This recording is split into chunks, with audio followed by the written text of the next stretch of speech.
soft hum of a heart monitor,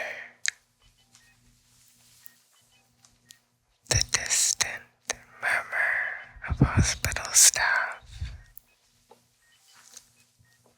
and the rhythmic ticking of a clock. This is the backdrop of the story. A young nurse, Lillian, works the late night shift. In the dimly lit halls of St. Augustine Hospital, the air is laced with the sterile scent of antiseptic and a faint trace of lavender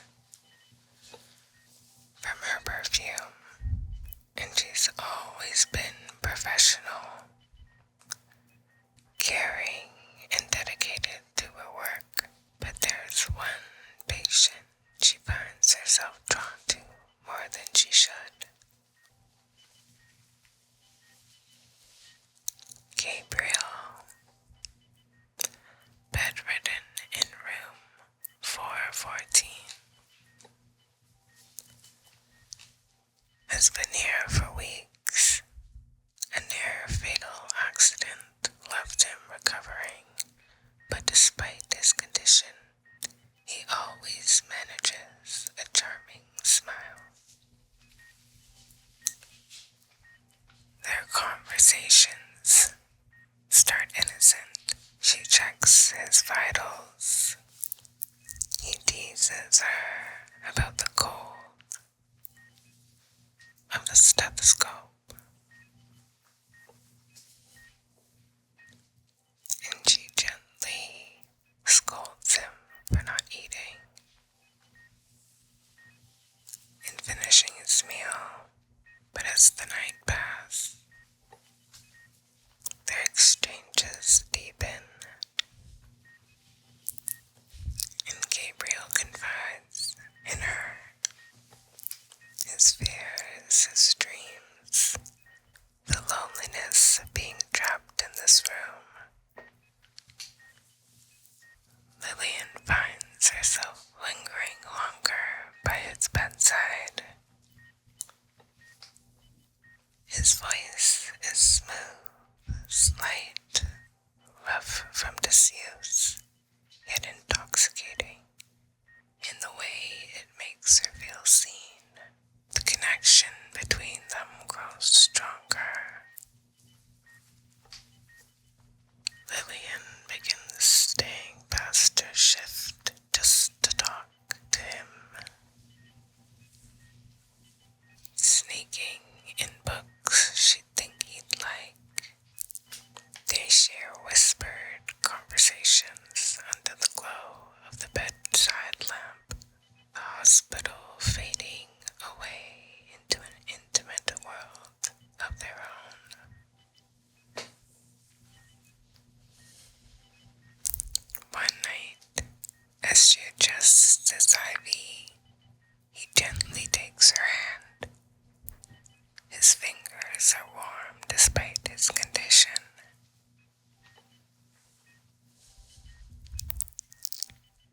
You make this place bearable, Lillian.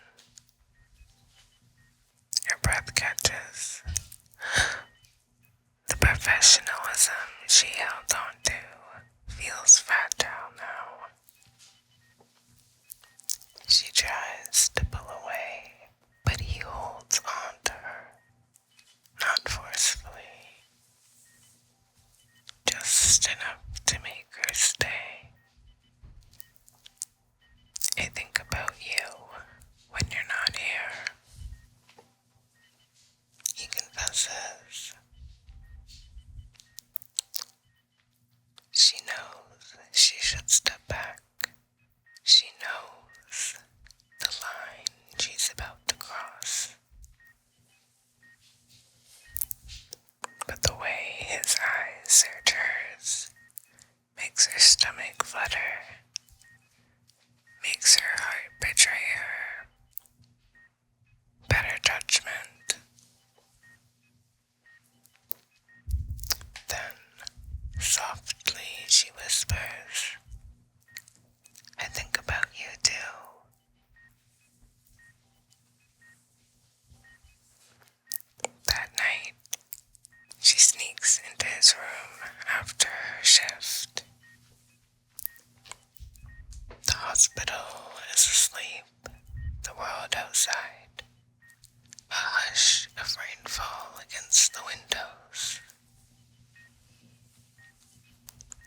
She closes the door behind her and approaches his bedside,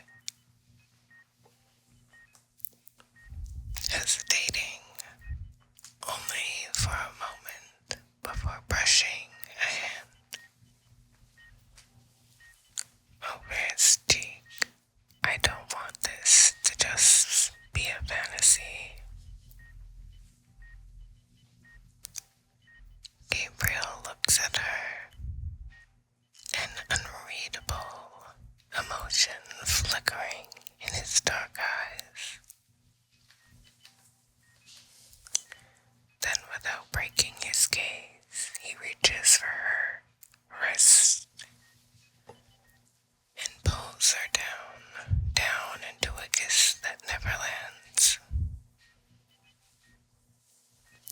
Because in that instant, his entire body glitches.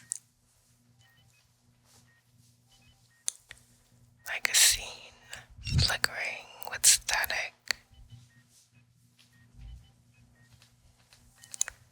Lillian stumbles back, her breath catching in her throat, as Gabriel's face distorts, then resets.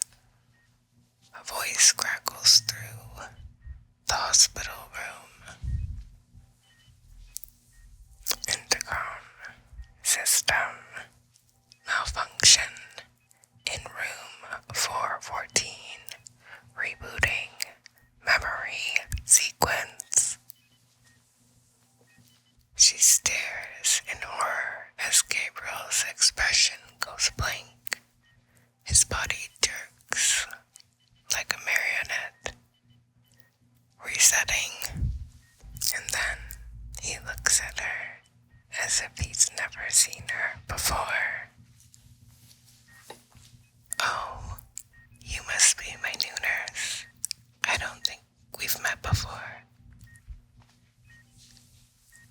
The warmth, the familiarity, the intimacy of their last few weeks. Gone. Lillian grips the bed rail, her heart pounding. Room 414 isn't just another patient room. It's a psychological experiment. Gabriel isn't real. He's an AI simulation designed for emotional companionship. She's fallen in love with a ghost in the machine. And now it's like she never existed to him.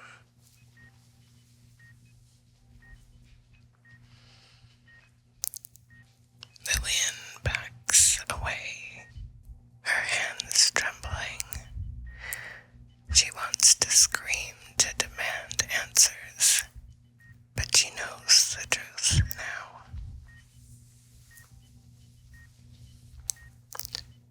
She wasn't assigned to care for Gabriel. She was the test subject. The intercom crackles again.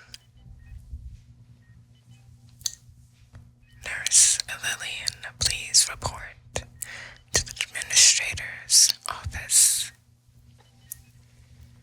Your session with patient 414 has concluded.